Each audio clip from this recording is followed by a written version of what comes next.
Oh my God. So much for audio. You'd think I have a bug problem, but so much to share.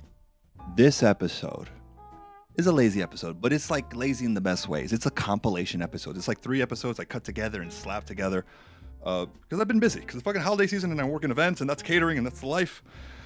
But putting myself in your shoes, now I have athlete's foot. I would enjoy this more. It's like 3 different episodes cut into one. One of them is like Ricky's first day back in LA after he officially moves for real. So you see us kind of talking over different timelines. It's a few clips throughout the month of, let's call it October 15th to November 15th. AllYourBoy.com. I hope you enjoy. There it is. Is there anything worth addressing from outside? I think I wrote something down.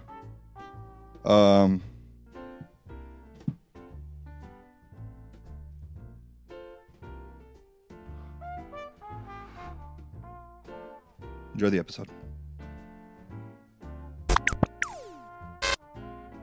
You thought I was feeling you? Oh no, I'm surprised you didn't. You know what's funny, bro? If I didn't respect Alex, I would be Ice Spice for Halloween.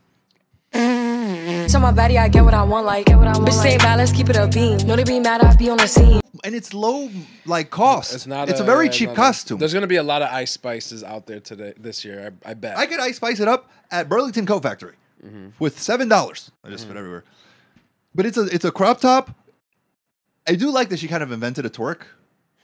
The way she spun her ass around. Oh, I didn't even know. Oh my God, she spun her ass around in a way. I looked over at my girlfriend, and even my girlfriend was like, that Negro's a munch.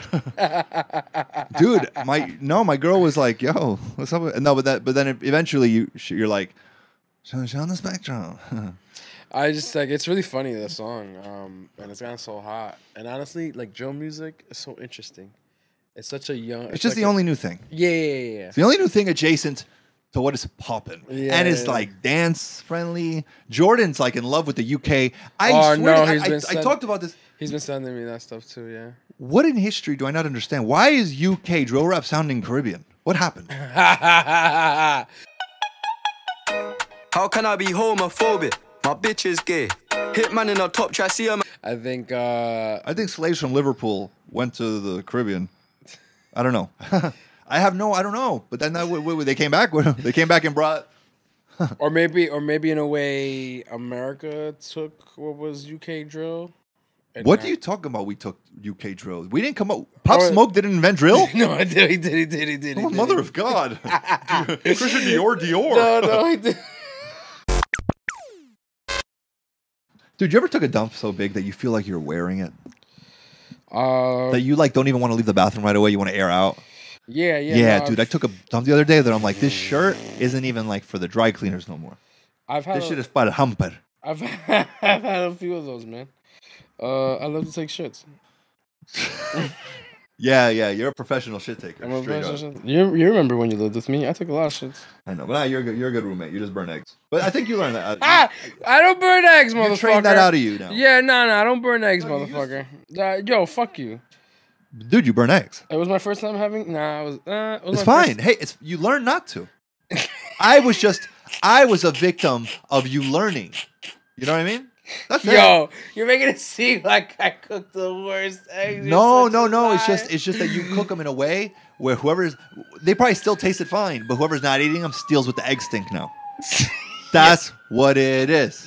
Yo, I hate you. He's like, that's why you want me on the show to fucking expose me, bitch? I hate you, right? I'm out of here. My whole life. I'm out of here. You've had a series of short films that shame me to the bone. and you replay them like I have a fucking, like a bar mitzvah annually. You play them for people. You like screen them for our friends. We're like in the middle of drunkenness. And he plays a short film that I decided that I volunteered to help him on. I'm not seeking.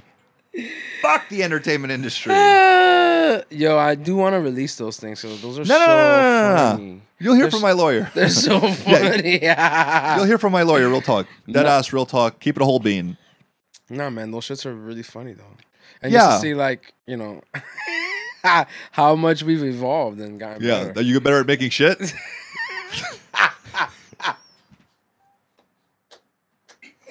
Yeah, I'm better at making shit. Oh.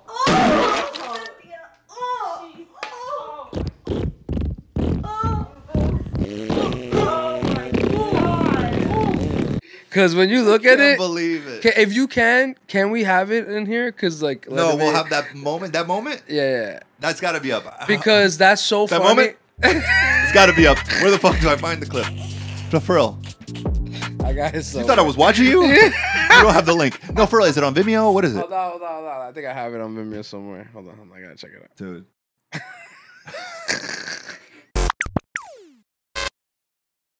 I look at some old episodes, I'm like, that shit is fresh. That's pandemic fresh. That man right there had 11 hours of stone sleep with Hello Fresh dinners that he didn't mind. That took him 3 hours to make because he had to mince ginger. You remember Hello Fresh? Yeah, I never My got it. Though. God. Do you guys still use it? No, of course not. It was like 2 weeks, and I'm like, what am I? Do I work back of house? Like hours of labor for 2 portions of dinners. I'm like, dude, if I work this much, I want to have pots full to put back in my fridge. Yeah. No, Not just 2 meals. No, it's like a piece of green onion the size of like your pinky that you're shaving like Goodfellas. No. Thank you, HelloFresh. And honestly, you could tell they were desperate because it came down to like $7 a meal or something. And I'm like, this is like economic. Yeah, and still, I didn't want to put the work in. Yeah. Like, I don't want to cook balsamic in my kitchen. My apartment is 900 square feet. We're good. Grandma Naked Studios, we're back.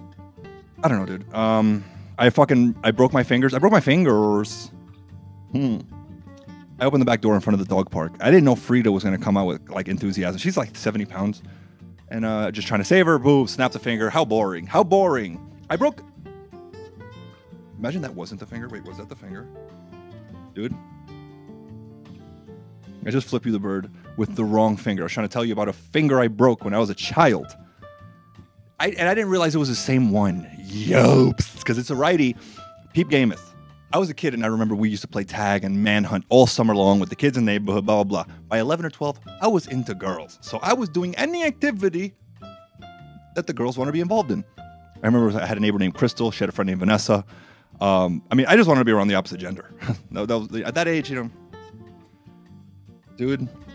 And then you're just learning how to try to impress girls. You do maybe a little fake macho, a little fake chest puffing. So, dude, I used to have a crush on this girl named Vanessa Ramos, and she would hang out with us and play tag and play manhunt with us, and she had great shoulders. And do I like men? No, but. Dude, some kid across the street was like roasting, like talking shit. It wasn't gonna go anywhere, but like we're mean. And I remember I had a good burn and I was on a razor scooter. And I was just kind of half on, half off this razor scooter, and I turned the front wheel and I wipe out on the razor scooter mid trying to burn this kid in front of girls. Oh! Dude. That's how character's built, by the way. So, never forgot that. But also, that same person who was throwing shit back and forth with me across the street, his name's Alexis, Dominican kid. He had a big family. They used to go over on the weekends. I remember, again, I was 11 or 12. And, they were kicking a soccer ball down his driveway and just smashing it into this garage door. And I'm like, I can get with this. And when you're a kid still trying to puff your chest out, still trying to fabricate some realm of alpha that you want to land in, bro, I was like hyping up that I was going to like destroy this ball. At first, I don't even play soccer. I just think out of ignorant brute force. In front of the girls, again, I go to kick this ball, dude. I don't know if I am just a bad kicker or if the ball rolled a little bit, like the moment I was Charlie Brown style missed the soccer kick of this ball and flipped backwards entirely. And to save myself, I reached back and I remember landing on these fingers and they went crunch. Touch my wrist. I remember getting up with the bravest face you've ever seen. And I went across the street and I walked into my house. And as soon as the door closed behind me, I was like, Mom! Oh, man. And that's how men are built. Whatever happened to Kanye after he was doing all that shit, outing Kim for like trying to get their kids to go to Sierra Leone? If Kim Kardashian tried to send her kids to Sierra Leone to mine diamonds in the Congo, Kanye has a reason to be upset. But no, I mean, it's about a Sierra Canyon high school for the celebrities. What happened to Kanye West today? Not that anyone should care ever. But like, I would never fuck with a Kardashian, any of them. They ruin people. Tristan Thompson is more famous for infidelity than he ever was for basketball. I would send my kids, if I could get my kid into Sierra, I would send them right there. I was like, go humble yourself early and be around people who think they're Ariana Grande at 9 years old. Go ahead. Take that crippling blow to your ego as young as possible. What's worse than kids who think they're awesome? Well, when I have one, I'll be like, isn't my kid awesome? Life. The human experience is so fascinating. I don't know what Instagram is doing. Like, I'm not a thought chaser on Instagram. I look at products and jokes and comedy mostly. Fat ass here and there. But it's like all thoughts now. You get what I'm saying? I tell my girlfriend, like, if you're going to accuse me of hoes, don't do it out loud. Because then my Explore page is drowning in it. Not because of me. I remember one morning I woke up and there was an Instagram ad for wet ones. And I was like, is my girlfriend looking through my phone at night whispering, piece of shit? That shit is so real, though, because I remember being in Mexico and we were trying to avoid water with Montezuma's revenge, blah, blah. I have diarrhea 3 times a week, but I got to avoid Montezuma's revenge. We were avoiding the water and we were drinking tequila and chasing it with clamato, tomato juice. Fucking banging. I have that as a drink now. Tequila, clamato, and a lime. Yeah.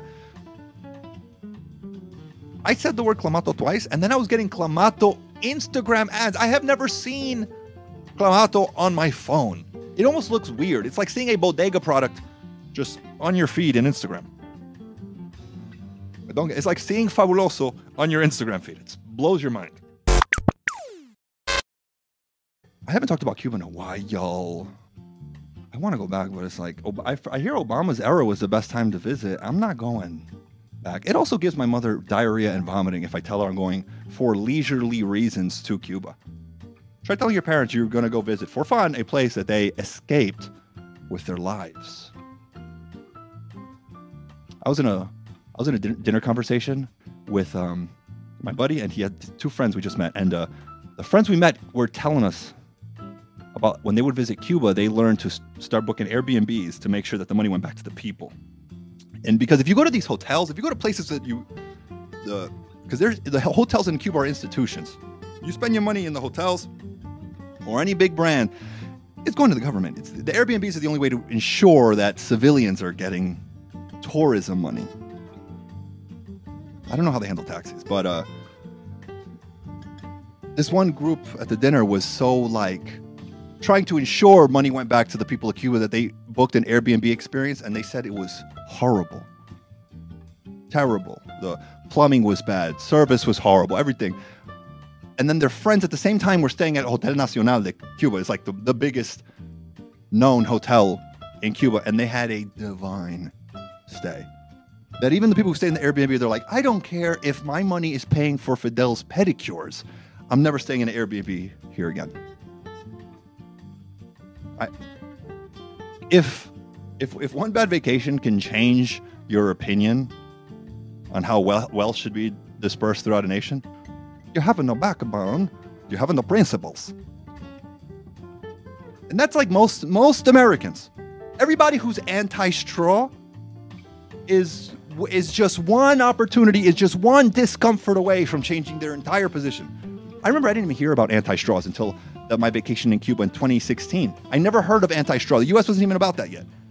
And whenever you go to like a third worldish country and you see that they have any kind of initiative, you're like, this is either wrong or behind the times.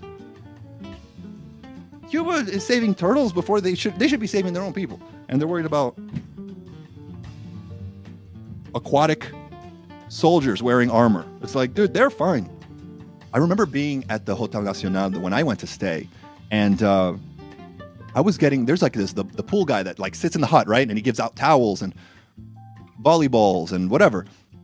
And I would visit for a thing here, a thing there. And every time I went, my man was activating a new language based on what kind of whoever approached him. This guy was well versed in at least the 5 languages I saw. I know at least Portuguese, German, Italian, English, Spanish. What? So I dive into conversation with him. I'm like, how do you even do something with the? He's a slave to this venue. He can't do anything with the 6 languages he knows. I remember he tells me, he's like, this story, like fucking warm and broke my heart about how, be grateful that your parents took the risks that they did to leave this place so that now you as an adult can come back and enjoy Cuba as a vacation destination. My parents didn't take that risk, so I am here still in Cuba to service your visit. And I was like, get the fuck out of here. You guys have ping pong? No, but that is sad. And Cubans didn't preserve. Now, people who look from the outside in love to say like that Cuba preserved. These are miserable peoples, bro. They love. I love to hear the Cuban cars. They love the Cuban cars. Anybody in Cuba is dying to have a 1996 Honda Civic with 200,000 miles, because even they don't have air conditioning. If you complain about summer weather in Florida, take a few miles south and tell me how they're doing. When your dashboard of your car has termite issues, they like reupholster their cars with like bed comforters. Not even kidding. You could be in the middle of Havana, 1880s colonial Havana Vieja, get picked up in one of those big cars and be sitting on a Batman comforter with no air conditioning. 97 degrees, 58% humidity in Cuba. Enjoy your stay. I try to think about like what my mother was doing at this age while I hear my friends complain about their access to the sneakers app for a Jordan release, or people my age are talking about a restaurant they can't get into. At my age, my mother was running a sweatshop in a nation where she didn't even know the first language. So, if I were single and dating, I'd be looking for bitches who own sweatshops. I want to start a relationship with someone on their 3rd steam whistle. How is there not, after the fucking shit that's been going on in Los Angeles, how is there not some sort of education on the streets? On some like, this is what muggers do. This is what they keep an eye on. This is how to avoid it. There has to be, whoever puts out any sort of content like that, even if it's like 30 minutes long on Netflix, is going to make a killing. Because it applies to like every major city in this country and beyond. If somebody put out fucking The Streets Academy, a documentary on walking back to your car, can Killer Mike just articulate himself for 30 minutes and make some money doing this? Can obese people get athlete's foot? Am I the only one who's done with family-style dining? Bro, I eat. You feel me? I don't want to be reaching into an appetizer, and then now I'm Steve Hawking for the rest of the dinner, trying to equate my fraction of every dish. Dude, segregation sounds inhumane, but I grew up with a buddy of mine, a neighbor, who was Dominican and Irish. And that diabolical combination of human beings should not happen. I do remember we went to elementary school together, and his mom was Juana, and his father was Richard. And by 2nd grade, kids were calling him Juana Dick.